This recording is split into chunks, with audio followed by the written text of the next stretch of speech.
Hi, my name is Jennifer Wilks. I'm an associate professor of English, African and African Diaspora Studies, and Comparative Literature at UT Austin, where I also direct the John L. Warfield Center for African and African American Studies.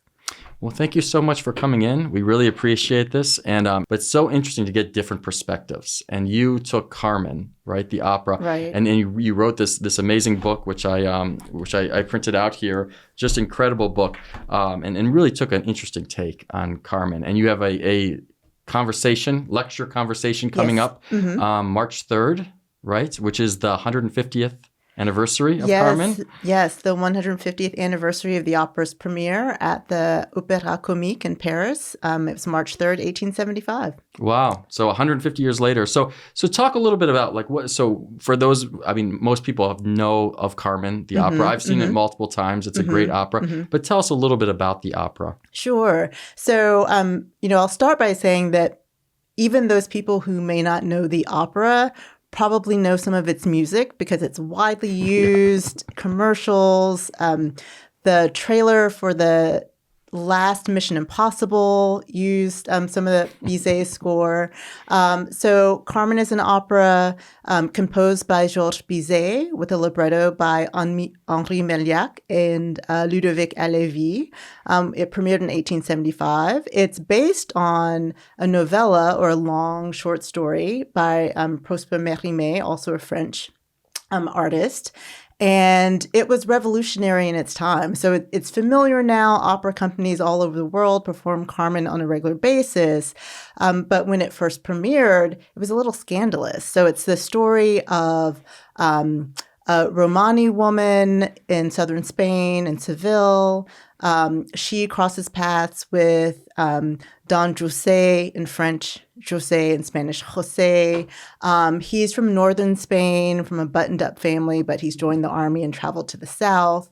And Carmen is very clear from the beginning about her personality, what she's looking for in a relationship. And we get this fantastic song, the Habanera, in which she basically outlines that. And the gist of it is, I'm an independent woman, so you should keep that in mind and be careful, right? Because things can get tricky. So that's a watered down version of the libretto. José falls in love with her anyway, maybe or maybe doesn't take that advice in mind.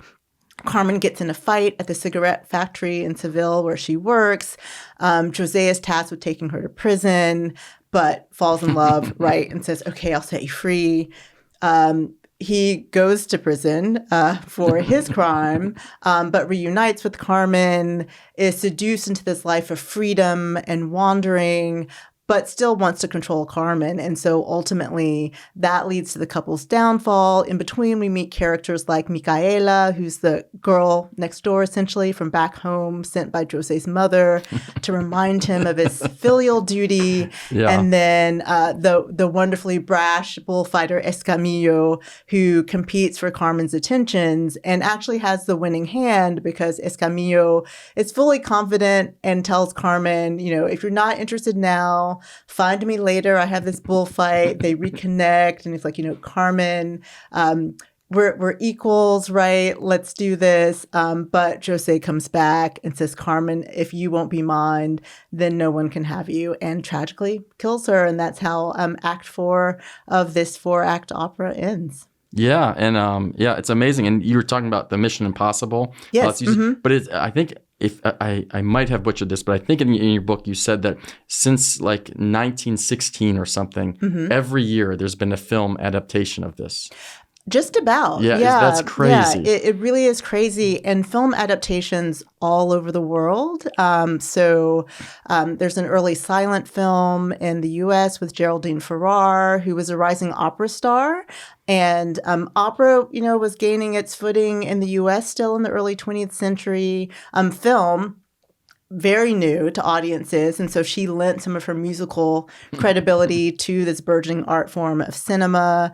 But then we have adaptations in Spain. So we have the Spaniards trying to reclaim this story that the French have told about Spanish culture, East Asian adaptations, Carmen, Karuachi Karumen. I apologize for butchering the Japanese, which I actually saw at Austin Film Society. Oh, really? Oh, Yeah, wow. which sets the story in post-war Japan. So yes, this story has been told and retold many times over throughout the years. Yeah, and so your book, it's so interesting because you dive into Carmen a lot, and so whenever I've seen it, it's always been like a white woman, right? And there's like some of the costuming would have been like Roma, right? Yeah. But I never gave it much thought, and you kind of dug into this deeply. So talk a little bit what is that Roma culture, and then we'll kind of expand how you do in this book a little bit. Sure. Yeah. So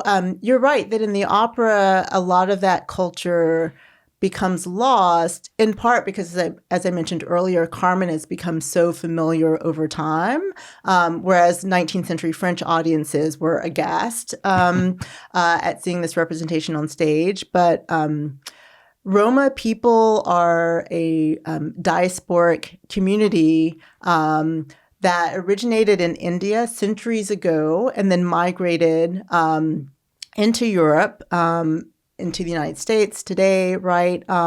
And Roma are and have historically been a marginalized population, people of color, right, in some context. And so to have a heroine in an opera, in a French opera, right, who was Roma, was quite revolutionary at the time. And if you read the Mérimée, this is where the novella comes into play, you'll see that Carmen is not described as white at all. In fact, when the narrator, who's a Frenchman who becomes friends with José, describes her, when José describes her, it is always as someone with coppery skin. The narrator is unsure of her ethnic background, and so he's trying to identify, oh, are you from Andalusia? Are you Moorish? Are you Jewish? There are all these categories of otherness, right, that get associated with Roma communities. And that is, again, part of how this community has been, this population has historically been understood, or perhaps more accurately, misunderstood in European countries. Yeah, when this came out, would that, if you were Roma in that French period, would you have been like the people of color at that time? You would have been, and you would have been part of this larger group of people of color, which is one of the things that I discuss in the book, right? So you said the Moor, the Black, the Jew, and the Gypsy, right? Yes, yeah. So the novella comes out in 1845, the opera in 1875, and so in this mid to late 19th century period, the French Empire is growing, and of course questions of Spanish Empire are central to the story as well because it's set in Spain. So Roma, people of African descent. I think by this point, I'm just sort of going through the dates in my head. People of South Asian descent. So this swirl of otherness, as musicologist Susan McClary writes in her study of Carmen, is absolutely part of the story. And Carmen is a figure who embodies that otherness. Okay. How has maybe even the modern day kind of the Black community, the Jewish community, how have they embraced Carmen, or have they, and what does that look like?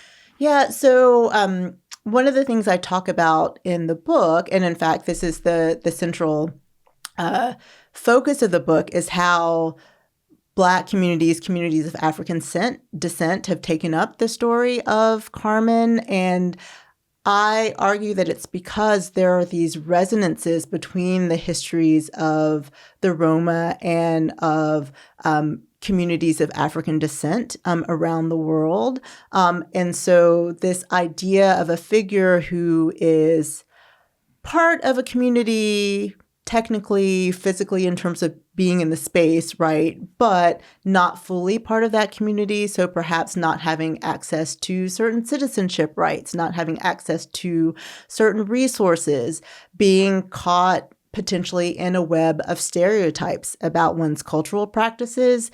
These are absolutely factors or things that resonate across the histories of the two groups. And so what I found really striking is that creatives of African descent, whether performer, writer, composer, right, director have taken up this story and imagined how Carmen as an outsider, Carmen as a rebel, Carmen as a troublemaker, right, can be adapted to and reimagined through setting the story in African diasporic context. So the U.S., South Africa, Senegal, Cuba, right?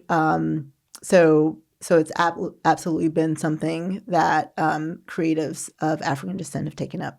Yeah, and you take it all the way up to the modern day, which is so cool in this book. So let's talk a little bit about this history a little bit, Sure. about what happened in Cuba, in the Harlem Renaissance, right. and all the way to Beyonce, and right, Yeah. So just I don't know where you want to start. What do you find most interesting about the Carmen tale in this?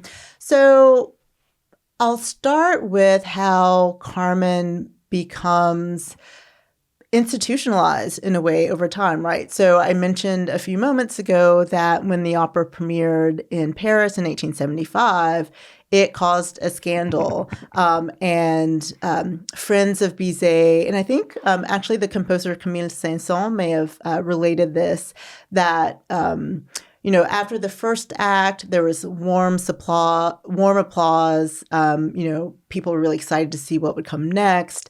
After the second act, less, enthusiastic applause. And then essentially by the fourth and final act, people were just sort of like, what is this? What has the opéra comique put on?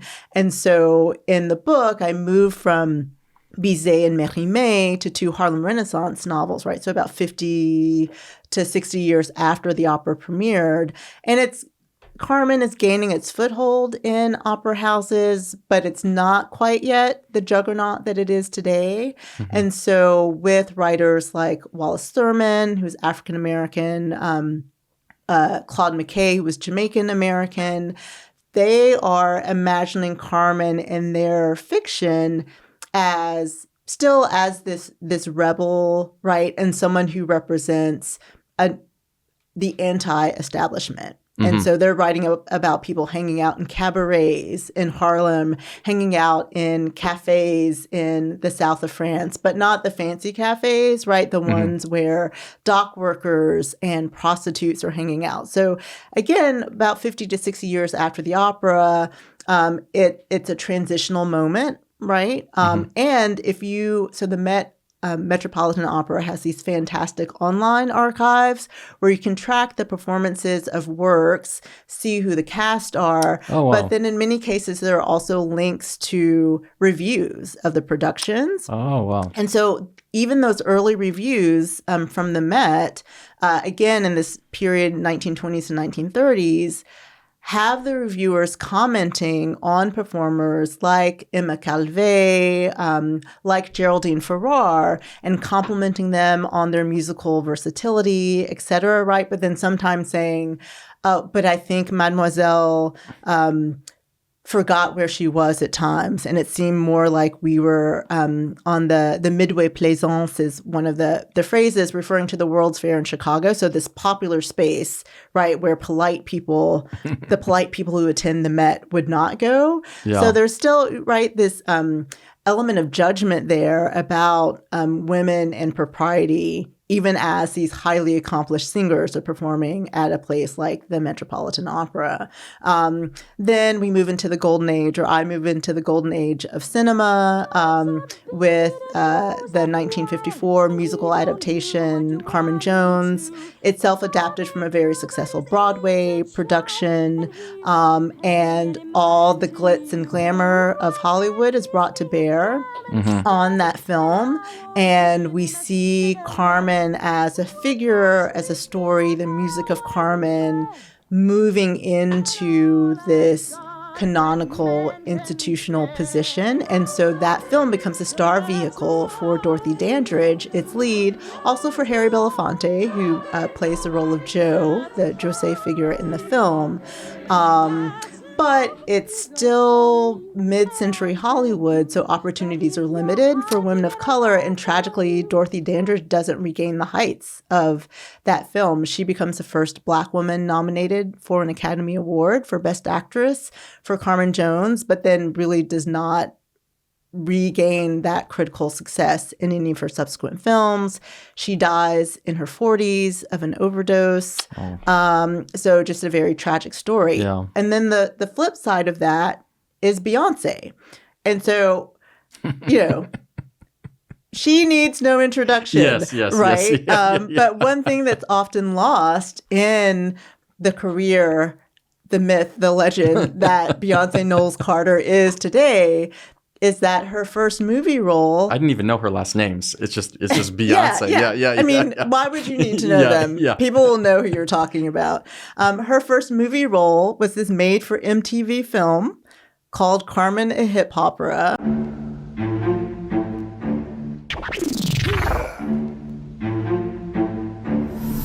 Come on. And the network at the time had this plan that it never realized, unfortunately, because I would have loved to see what they might have done with, The Barber of Seville or Marriage of Figaro. But they were going to bring opera to MTV audiences in the early 2000s. And so Carmen, a Hip Opera was the first film, what was supposed to be a multi-film project. And hip-hop, I was about to say hip-hop is new and exciting. It's not new in the 2000s, right? So hip-hop is born in the late 1970s, early 1980s in New York. So it's new to the suburbs. But thank you, Nathan. Yeah, so it's new to mass audiences, right? So we're going to bring this classic tale of love and jealousy and tragedy and marry it with hip-hop, this form that is new to the suburbs, to quote you. It is also a star vehicle for Beyonce, but in a very different way. So in part, it's one that builds on her existing reputation with Destiny's Child. So at this point, Destiny's Child, is a popular group. They're selling records. They sold a few records around that. They sold a few records. And so there's even a moment where you hear the music from Survivor that's interspersed with some of the other musical numbers that actually track with Bizet's opera. And what's interesting, I think, is that whereas Dandridge got trapped by the exoticism, around the role of Carmen, so again, sort of that swirling otherness that dates back to the 19th century, I think Beyonce really glommed onto, or in fact, this was already developing inside of her, the independence, side of the character and the character's desire for liberty and self-determination, because it's shortly after Carmen, a Hip Opera that Beyonce goes solo, tentatively and then, firmly, like she is Beyonce. She's no longer Beyonce of Destiny's Child. And she goes on to shed her father as her manager, like I'm controlling my career. Yeah. She releases an album without her record company knowing about it, because that's what was then called new media makes possible, aka the internet. So Beyonce as Carmen, and then Beyonce performing at the Super Bowl alone without Destiny's Child for the first time. This is all happening in the early 2000s. But it's a story that keeps on giving. Yeah. So the adaptations don't stop there. There are two really, really exciting film adaptations, feature film adaptations set in Africa. So the first in Senegal, which was actually released about within a month of Carmen, a Hip Opera, but had its release at the Cannes Film Festival, so a very different context than MTV. And this is one of the most exciting adaptations, I think, because of the long history between France and Senegal, right? Yeah. So Senegal, today an independent nation, formerly a colony of France. And so there are these questions of colonial education and colonial culture that I think form the subtext of the film. But Joseph Gay Ramaka, the director, it's very clear that he is not adapting Bizet because he is beholden to French culture. He is adapting the work because Carmen's strength and her force of nature more broadly remind him of women that he knew growing up, remind him of his mother, of aunts, right, of other women in his community. And so we start to see the universality of the character really emerge, I think, with this film, with Ramaka's description of how he conceived of the project. And it is more a deconstruction of Carmen, I would say, than an adaptation. So the opera typically runs about 3 hours and 20 minutes. There are intermissions. So for those of you who have not seen it, you can take breaks. And there's a lot of lighthearted moments, right? If you haven't seen it, it's a great, and just, I want to underscore a lot of fantastic music, right? You'll be humming it, like you'll know it. Yes. So that's the opera, but Ramaka's film, Carmen Gay, it's about 90 minutes. Okay. There is no Western classical music. It is a blend of traditional Senegalese music and jazz, like influenced by the African-American jazz tradition. The film is sung and spoken in Wolof and in French, Wolof being one of the primary languages of Senegal. And Carmen does not see herself in that film as an outlier so much as she sees herself as someone who is articulating or doing what a lot of other women would like to do in terms of living independently, in terms of choosing what they want to do or with whom they would like to partner, right, freely. It's just that other women don't have the opportunities that Carmen has to do so, or they're afraid because of, the possibility of being socially ostracized, right, for wanting things that don't follow a traditional life path for women. So it's a beautiful film. It's brisk, but I think a really thought-provoking transposition of the story, not only to Senegal, but also to the early 21st century. Then about 4 years later, there's a South African, Carmen, which kind of takes the same approach, but kind of doesn't. And so I say kind of takes in that the South African Carmen, U Carmen Ikayalicha, is sung entirely in Xhosa, which is one of the languages of the Southern Cape. So again, in this case, no French, where there's minimal French in the Senegalese version. But the South African version more or less maintains all of the storylines and is sung through entirely to Bizet's score. So if you know Bizet's opera, and this was my experience when I first saw the film, actually in Paris. I was lucky enough to see it in Paris when it first was released there. You can find yourself sitting in a theater watching images of contemporary South Africa, the fantastic Pauline Malefane, who performs the title role, hearing Xhosa, but you could, be in your head. This is a Butler School of Music podcast, so I'm not going to attempt to sing anything here because I know there are talented vocal artists in the building. But, sort of humming or saying to yourself, Meliak and Alevi's libretto, because it is note for note Bizet's score. Mm-hmm. But, that film, again, is interested not only in cultural transposition, but also historical transposition. And so I think the story in the South African context raises the really important question of what has changed for Black South African women in this post-apartheid context, right? So there have been, of course, very important strides taken since the end of apartheid, the advent of democracy in South Africa, but intimate partner violence is still a concern, right? Mm-hmm. Social mobility is still a concern for many Black women in the country. And so Carmen becomes a lens through which we can consider those questions.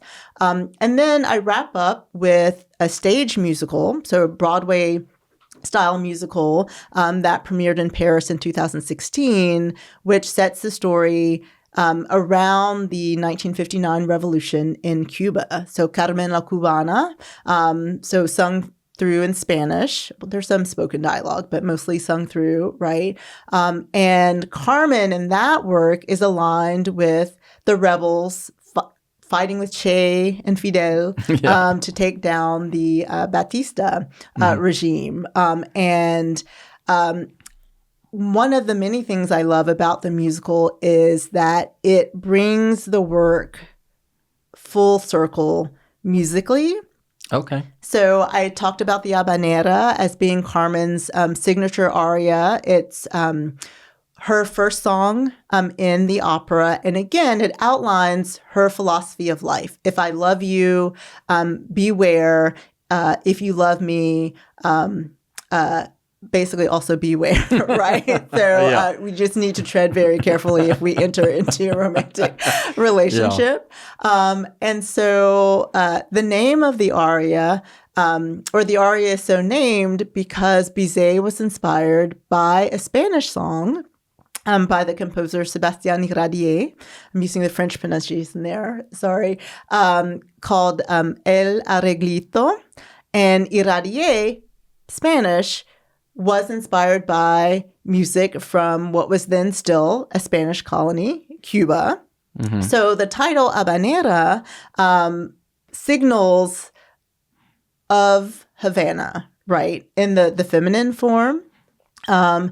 And so when we get to Carmen la Cubana in 2016, we have a score that, yes, draws from Bizet, but it is a Latin jazz score. Okay. And so you're not only humming in the theater with this, like you're also potentially dancing along, right? Or wanting to dance afterwards. It's just a really vibrant score. And I think to follow up on what I was saying about the South African version of Carmen, I think Carmen la Cubana poses the question of what will the revolution actually bring for women? Right. Yeah. And gender equality was an important part of the platform in the 1959 revolution. I don't want to downplay that. But if there are still certain notions of gender, of how men and women should behave in relationships, of men being the stronger party in a relationship, like that's going to prove problematic for a character like Carmen. Yeah. And I think the other component of that is what will the revolution actually bring for Afro-Cubans, right? Mm-hmm. And we see Carmen's fate, I think, is being tied up with that because I'm just trying to chart this history in my head. If we think about representations of Afro-Cuban culture in Cuban theater and in Cuban music and literature, even from that like 19th century post-independence moment, mm-hmm. right? Up through the revolution, people of African descent, especially women, are often figured as exotic others, as figures who can inspire change with their cultural difference, figures who are more vivacious and passionate, right, than criollos, so Cubans of primarily of Spanish descent. And because I am speaking on a Butler School podcast, I just want to give a quick shout out to two colleagues. Director Susan Thomas, who is a Cubanist and has done some important work on Zarzuela, which is how I came to know her scholarship even before she was Butler School how cool director. Is that? Yeah. And then Professor Robin Moore, who is also a Cubanist. So there's, a lot going on with this musical. And of course, it is engaging, as I said, rhythmic, exciting, vibrant entertainment. But the cultural threads of that are really fascinating, I think. Yeah, I mean, I've talked in depth with both of them Okay. about their work, and it's shocking how complex Cuba culture is. Yes. I mean, neighborhood by neighborhood, it just, Mm-hmm. I feel like so much different than this country, which is, maybe it's just because we're so much bigger, but yeah, it's just so interesting. Yeah. So like when we talk, you were talking about like going back to like the Harlem Renaissance, Yeah. and so the Met starts performing it around Right. that time. What did and for people who don't know, the Harlem Renaissance was this period, like roughly 1920s, 1930s. There was it was like a Renaissance with literature, with arts, with music, right? And it took place in Harlem. Yes. What did they think of that, of the Met? Did the Met welcome them in? What were their reviews like in the Harlem community? Yeah. So, wow. So, I have to say, and now you're giving me another research. And it's okay path if you to don't follow, know. Yeah, Nathan. yeah. No, I'm just, thinking that I did not look at publications like the Amsterdam News or the Crisis or Opportunity even to see what their reviews of Carmen might have been. So I'm fascinated. So that's something I'll have to look up after this conversation. But, I will say more broadly that even though Harlem was the heart of this Renaissance. So as you said, this flowering of visual art, of music, of literature. We have the Great Migration, right, bringing large groups of African Americans from the South to New York, also bringing Caribbean communities, right, from islands to New York. So many of those individuals found a home, built their communities in Harlem, but were also interested in taking advantage of other cultural opportunities in New York when they were accessible, right, to them. And so what I learned about Claude McKay through this project, and McKay was an author whom I had taught before because I'm a Harlem Renaissance scholar. And that's what I trained in before turning my attention to Carmen.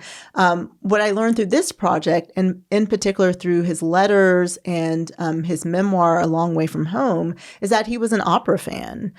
So he went to see Geraldine Farrar at the Metropolitan Opera. Okay. And when he was living in France, he went to the opera both in Paris, so the Opéra de Paris, and I think in either Tours or in Toulon. I have the correct city in the book, so you can look it up in chapter 2 if you're interested.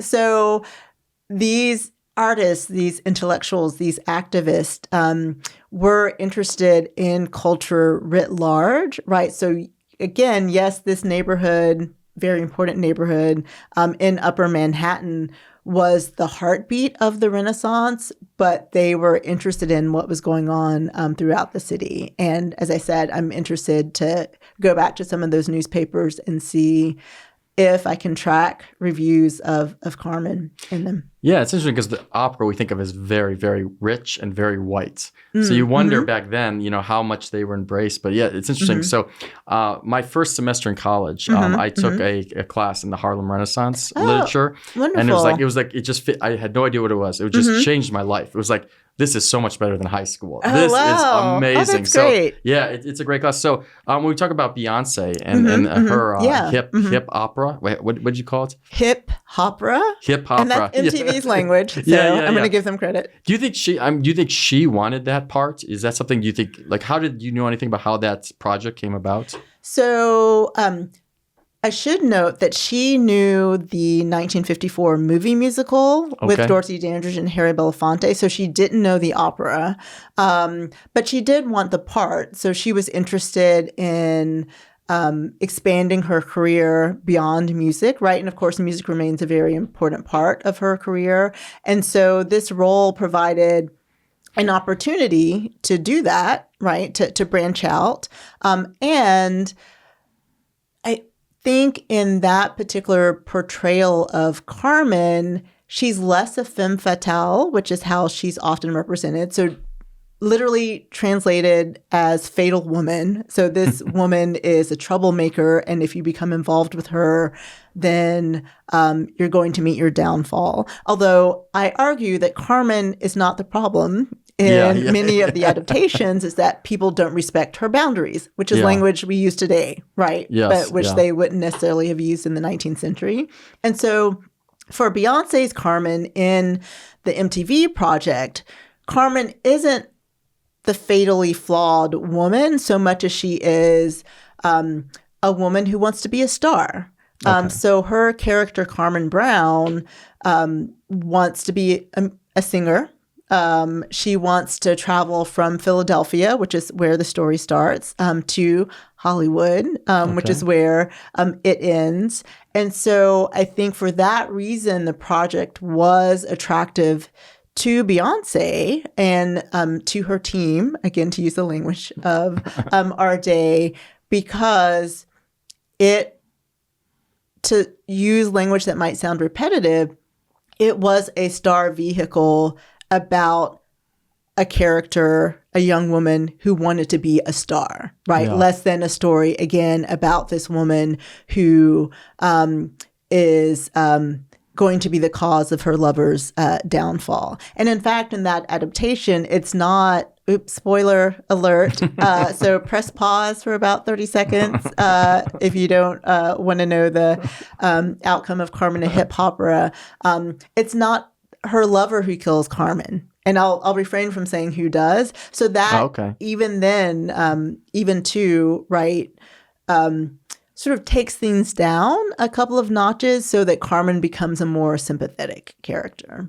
Okay. Is it good? Do you like that adaptation? I do. I will say I think that given the talent involved, so Beyonce, of course, plays Carmen Brown. Mekhi Phifer plays Joe.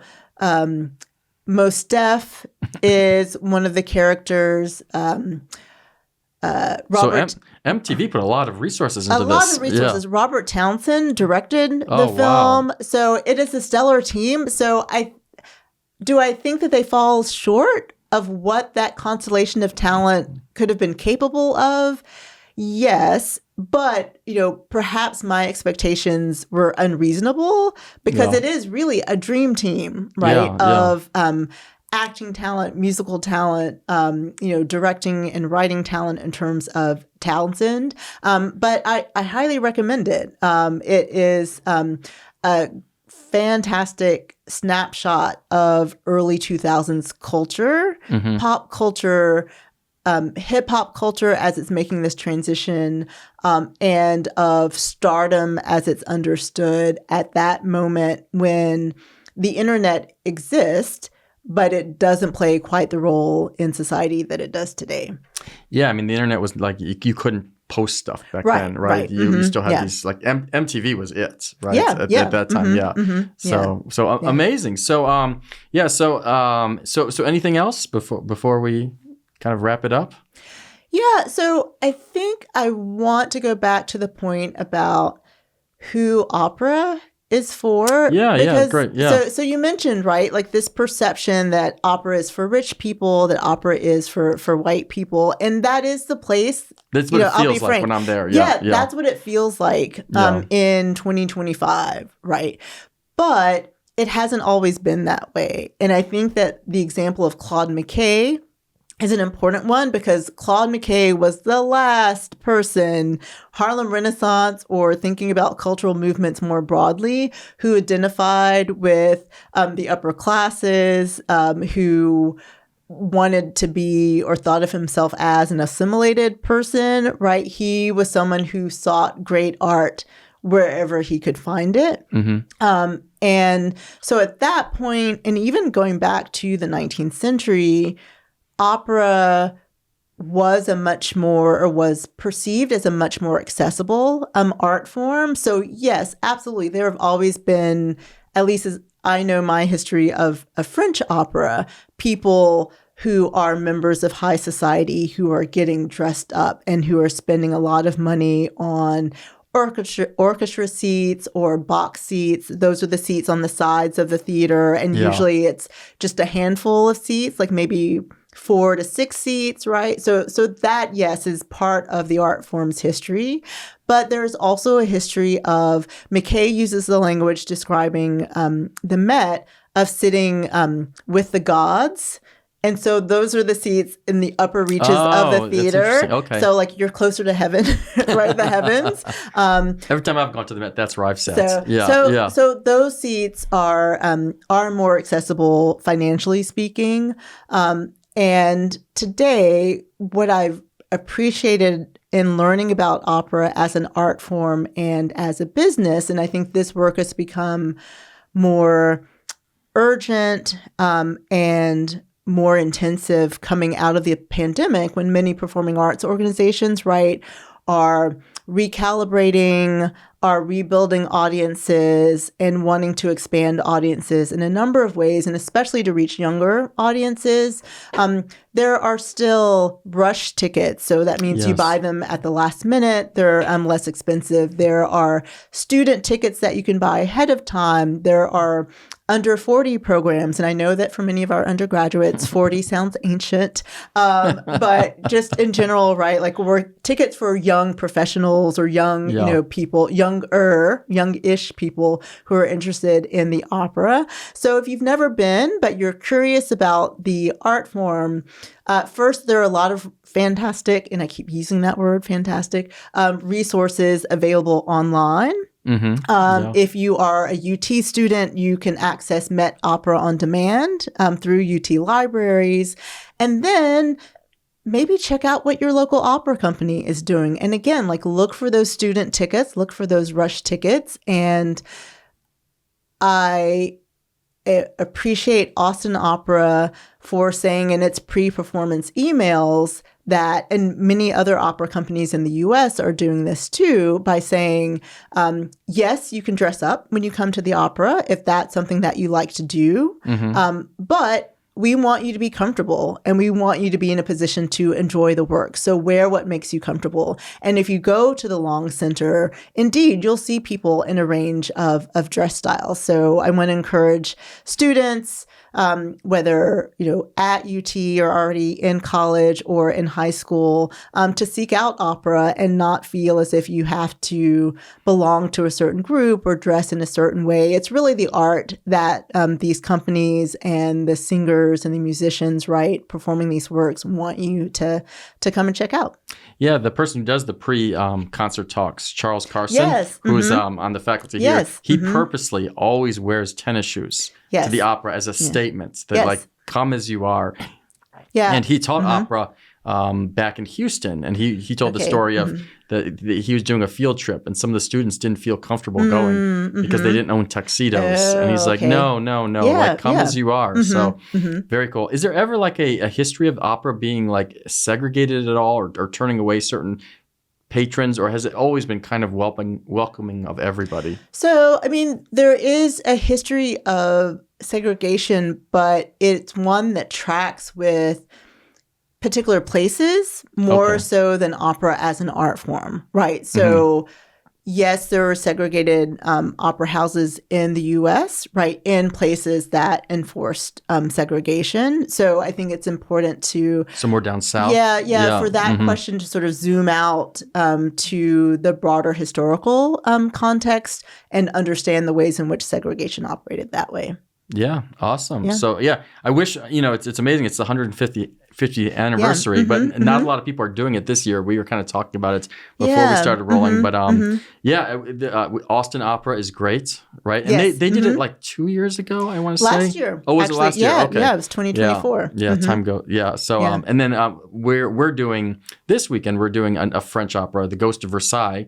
We have an opera company here at Butler. Yes. So, and I think we did Carmen. Maybe we did it here 2 years ago. Yeah, that sounds right. Yeah. So there's a wealth of resources between Butler Opera and Austin Opera. And Austin Opera has very, very affordable tickets. Yes. And I know ours they're free if you're a student. So all the more reason to come. Yeah. Yeah. So March 3rd, you're doing this talk. So and it's in Gordon White. Yes, the Gordon White building. Yeah, 2.206. All the information is going to be linked down below. Great. This book is actually free if you're a UT student, right? Yes. Like I got it for free because I work here, and I just printed it out. But you can also buy the hard copy. You can. And both of those links will be down below. So cool. So what's after this book? What's next on the horizon? Yeah. So I have a couple of projects percolating. So one is actually an offshoot of Carmen. And so I write in the epilogue that, well, I note in the introduction, so I'm not trying to pull the wool over anyone's eyes, that most of the adaptations I write about in the book were directed by men. Mm-hmm. And so it is very noticeable that this story about one of the most famous women in opera, women characters in opera, right, is so often retold and reimagined by men. And through men's status. Right. Right. Through like, men's status. Yeah. So who has access to directing a film? Who has access to mounting a new musical, right? Broadway style musical. And I'll share the caveat that on many of those productions, the women performing the lead role often collaborated with those directors. So women's voices were factored into, certainly in the case of Bizet's Carmen, Célestine Gailly-Marié, who originated the role, she worked closely with him and said the initial version of the Habanera was insufficient. And sent him back to his desk. The Beyoncé I've heard. Yes, indeed. But, you know, I want to be cognizant of, and as a scholar, but also as an opera goer, of what women are doing with this story. So I've seen a few high-profile productions, which also means well-resourced, directed by women. And so I'd like to write an essay about that, just to think about whether it's a traditional production or an adaptation that transposes the story, whether in terms of time or place, to think about what women are doing with Carmen, since it's a story that, again, is lingering and will continue, it seems, to have, you know, an important place in classical music and related art forms for a while. So there's that. And then perhaps related to Carmen, perhaps not, I have this project on apocalypse, so the end of the world. Oh, wow. So I've been teaching. Well, what does that have to do with Carmen? Yeah, yeah. We'll leave that question for all of us to ponder, Nathan. So I've been teaching a Plan 2 course here at UT on apocalyptic narratives in contemporary literature and film. Okay. And I am interested not in the doom and gloom, because I tend to be an optimist, I'd like to say. But I am interested in the questions about reimagining society and rebuilding society that many of these apocalyptic narratives pose. So what does it mean to have life as we know it stop? What does it mean to rebuild how we relate to each other? What does it mean to recreate society free from some of the divisions, right, that had calcified in earlier forms of government, of community relations, etc. So I'll be working on that. That's interesting. An end of the world that's not doom and gloom. That would be an interesting interesting take. Mm-hmm. So and last question is how did you get so into Carmen? Like because you have the bug. Yeah, I do. And you're really going to think that after I say what I'm going to say next, which is, and this I think might be appealing to our student listeners. I wrote my undergraduate thesis on Carmen. Wow. So I've not been... So you turned your undergraduate thesis into a career. I did. Yeah. Although, you know, I had my Harlem Renaissance and Negritude, which is the French Caribbean, French West African analog of the Renaissance, detour in graduate school and with my first book. But I have always loved the performing arts.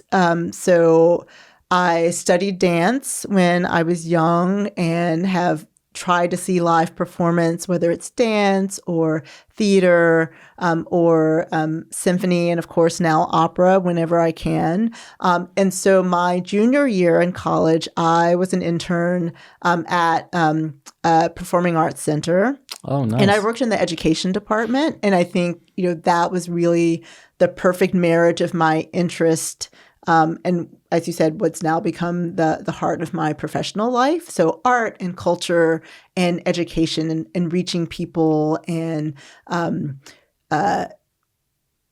building on people's curiosity to learn about themselves, but also to learn about the world. So that undergraduate thesis was just on the novella, the opera, and Carmen Jones. Mm-hmm. The movie musical, and it was about voyeurism and exoticism. Okay. So it had a narrower scope. It was an undergraduate thesis, and I needed to finish it to graduate. And so I set the project aside and went to graduate school. And as I said, ended up studying the Harlem Renaissance and negritude. I focused on women writers with that work because I was interested in women's perspectives in this time of change and growth. And as I said, this explosion of art forms. And I didn't think that I would return to Carmen until seeing U Carmen y Caelicha. So, watch out, listeners. You might go to the movies one day and see something that changes your professional trajectory. And I was just blown away by what I mentioned earlier, which is that we're seeing these scenes of life in contemporary South Africa. Most of the film is set in a township.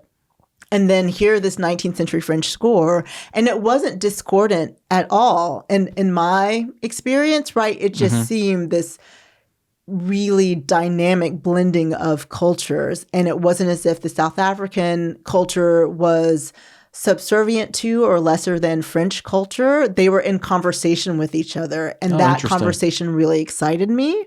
And so I thought back to my senior thesis, and I won't say how many years had elapsed between the thesis and seeing U Carmen y Caelicha, but I asked some version of the question, like, why are people still adapting Carmen? And why are there still, so many adaptations set in African diasporic context? And I had seen the hip opera in graduate school, just as hey, there's this Beyonce movie coming on MTV. Were you just sitting and it just popped up and you're like, oh my gosh. Yeah. So I knew that existed. And then I set out to see what else I could find.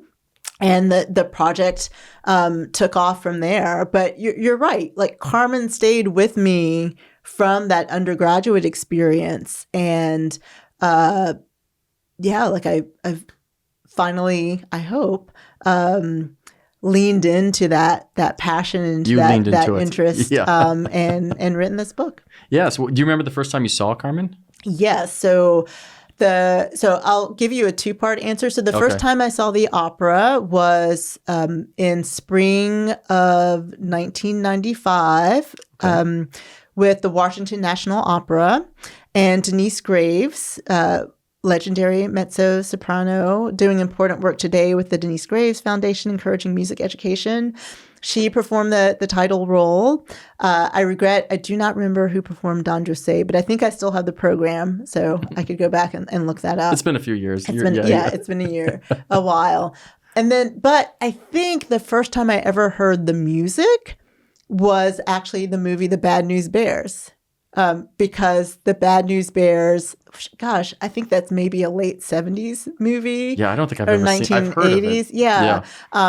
So it uses the overture from the opera. And so when I first heard the CD, I'm dating myself here, of the opera, I was like, wait, is that the music from The Bad News Bears? I'm like, oh no, this is the music from Carmen that was used in the film The Bad News Bears. So that's the first time I encountered the music. And then again, I saw the opera for the first time with Washington National Opera. Awesome. Well, thank you so much for coming in. This is just this book is just so interesting. And thank you. I mean, I knew it was an important opera, but I didn't realize how it just permeates everything in pop culture, and it's just so important. And I never realized that part being so important. I think because it's usually played by white women, and I always just associated it more being poor. So it was so interesting, like the being of color, because you'd see like some of the costuming, but I never really put it together until this book. So it's just so fascinating. So thank you for writing it. I'm sure it'll have legs, this book. So thank you, Nathan. Thank you for inviting me. Yeah, of course. So and hopefully we'll put on Carmen again here at Butler soon. So yeah, I'd love to come see it. Yeah. Well, thank you so much. Thank you.